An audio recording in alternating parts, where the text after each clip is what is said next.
இந்த மாநாட்டுல ஒரு சின்ன சஸ்பென்ஸையும் நான் உடைக்கிறேன். ஒரு புது விஷயம் செய்றேன்னு சொல்லிட்டு, வேட்பாளர் அறிவிப்ப செய்ய போறேன் அப்படின்னு ஆரம்பிச்சாரு. மதுரை கிழக்கு விஜய் அப்படின்னாரு. ஒரே கைத்தட்டு அப்பலாம் நடந்தது. அப்புறம் மதுரையில இருக்கக்கூடிய சுற்றி இருக்க எல்லா தொகுதிகளையும் சொல்லி 234 தொகுதியிலும் விஜய் தான் வேட்பாளர். அந்த உண்மையை ஒத்துக்கிட்டதுக்காக நான் விஜயை பாராட்டணும். ஏன்னா மற்றவங்களுக்குலாம் இந்த கொள்கை இருக்கு, அந்த கொள்கை இல்லை, அது இல்லை, இது இருக்குன்னு இந்த கொள்கைகளுக்குள்ள போகாம என்கிட்ட புதுசாலாம் பெருசா கொள்கை கிடையாதுங்கிற அந்த உண்மையை மறைமுகமா ஒத்துக்கிறார். ஏன்னா பெருசா எதுவுமே புது கொள்கை இல்லை.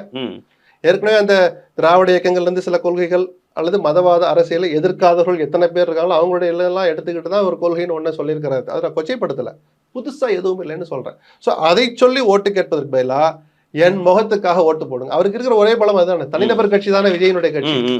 ஒரு கொள்கை பலமுள்ள கட்சி, தமிழ்நாட்டை திருத்துவதற்கு இதை விட்டால் வேறு நாதியே இல்லைன்னு சொல்கிற அளவுக்குலாம் ஒரு கட்சி அது கிடையாது. எந்த கட்சியும் அப்படி கிடையாது. அப்படி நோக்கி வந்துகிட்டு இருக்கு, காலம் மாறிக்கிட்டு இருக்கு.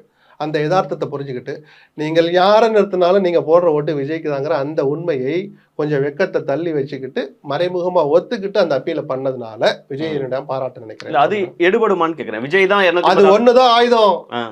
வேற யாரு எந்த முகங்கள் இருக்கு? பெருசா யாரும் வந்து சேர போறது இல்லை. அப்படியே சேர்ந்தா கூட ஒரு 10 பேர் 20 பிரபலங்கள் சேர வச்சுக்கோ. இன்னும் 200 தொகுதிக்கு வேட்பாளர் எங்க வந்து நிறுத்துவீங்க?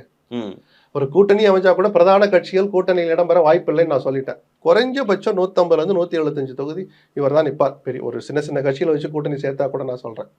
அந்த 175 தொகுதிகளில் ஒரு 25 பேரை தவிர 150 பேர் யாரு சார்?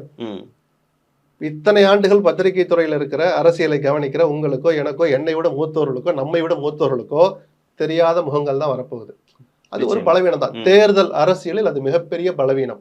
அந்த உண்மையை வெளிப்படையா உணர்ந்துகிட்டு அதை மறைமுகமான ஒரு அப்பீலா அந்த உணர்வை மைண்ட்ல வச்சுக்கிட்டு தான் வெளிப்படையா அவர் மக்கள்கிட்ட கேட்கிறார், எனக்காக என் முகத்துக்காக ஓட்டு போடுங்க. அப்படி போடுகிற நபர், அப்படி வெற்றி பெறுகிற நபர் உங்களில் ஒருவராக இருப்பார்னு ஒரு கொக்கியை சேர்த்து போட்டு ஒரு நல்ல டாக்டிக்ஸ் தான் நான் சொல்லுவேன்.